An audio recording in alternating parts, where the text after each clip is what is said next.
మనం మంచి చేస్తాం కానీ జీవితంలో మాత్రం మళ్ళీ మళ్ళీ కష్టాలే వస్తాయి.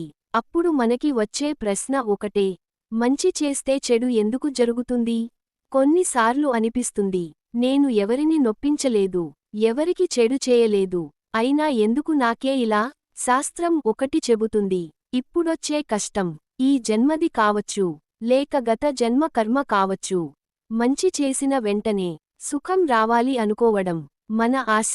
కానీ జీవితం లెక్కలు వేయదు, అనుభవాలు నేర్పుతుంది. బంగారం అగ్నిలో కరిగితేనే మెరుపు వస్తుంది, అలాగే మన జీవితం కూడా కష్టాల్లోనే బలపడుతుంది. నువ్వు మంచి చేయడం ఆపేస్తే లోకం మారదు, కాని నువ్వే మారిపోతావు. మంచి చేస్తూనే ఉండు. చెడు తాత్కాలికం, కాని నీ ధర్మం శాశ్వతం.